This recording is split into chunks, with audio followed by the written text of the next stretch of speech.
India's Foreign Secretary Vikram Misri arrived at Beijing on Sunday to kickstart a fresh round of bilateral talks with China following the disengagement of troops along the line of actual control in eastern Ladakh. Mr. Misri met with the head of the International Department of the Chinese Communist Party, marking a significant step in efforts to stabilize relations between our two countries. But according to China's state-run Global Times, during this meeting, both sides discussed key issues, including the implementation of the consensus reached by their leaders, strengthening exchanges, and advancing the development of China-India relations. They also touched upon regional and global matters of mutual interest, is what Global Times is reporting. But Mr. Misri is set to meet China's Vice Foreign Minister today to continue the talks, and this visit actually signals an attempt to repair ties that were severely strained following a military standoff triggered by Chinese incursions into Indian territory back in 2020. Earlier, Chinese officials indicated that both nations were exploring ways to return relations to a normal state, similar to the period before the border tensions escalated in the spring of 2020. For further clarity, we have with us Brahma Chellaney on the broadcast. As always, sir, thank you so much for making time for us. Now, in terms of restoring bilateral relations, what would you say are the key diplomatic hurdles India and China need to overcome to restore this relationship to what it actually was before the border clashes? The two sides have different motivations to mend their bilateral ties, but the underlying Sino-Indian strategic rivalry is clearly a bottleneck.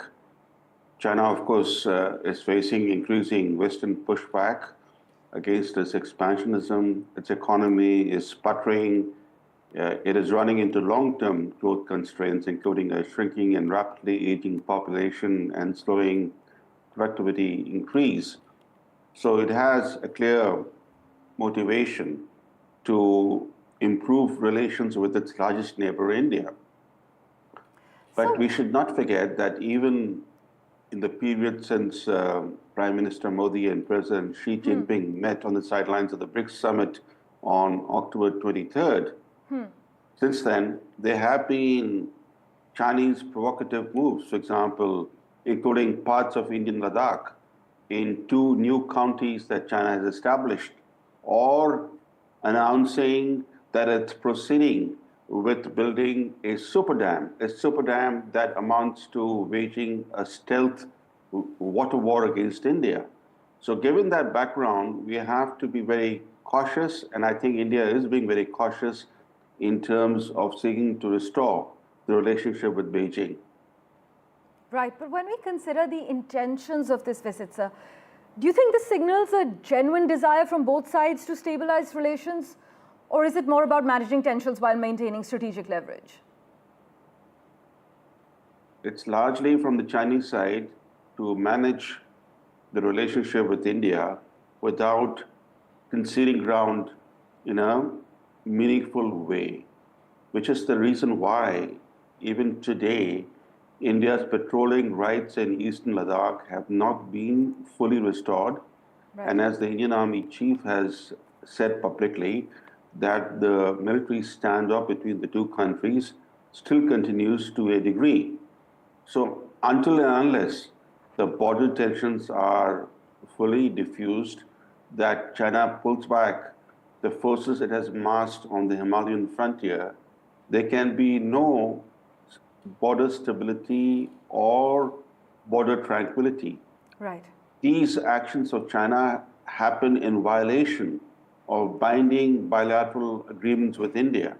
Also, we should not forget that after the standoff began, China unilaterally, in violation of its bilateral agreement with India, stopped sharing hydrological data on river flows with India. Yes. So there is a Chinese record of turning its back on binding agreements, and that's the reason why India is very cautiously proceeding with the current process of improving bilateral relations. Well, sir, meanwhile, the Indonesian president's visit to New Delhi this weekend, it suggests potential defense deals. How do you view India's increased defense cooperation with Southeast Asian nations in light of the ongoing engagement with China? Is this the way to hedge against regional uncertainties?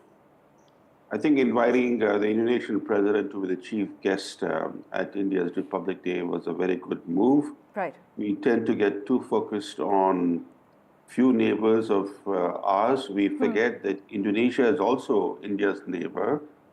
The sea frontiers of India and Indonesia converge. Indonesia is a critical partner for India in Southeast Asia. It is a thriving democracy today, and India-Indonesia relations need to deepen, they need to expand, and I think if India-Indonesia Defense Cooperation takes off, that would be good for both countries. Right, as always, sir, thank you so much for making time for us on NDTV and joining us with your views.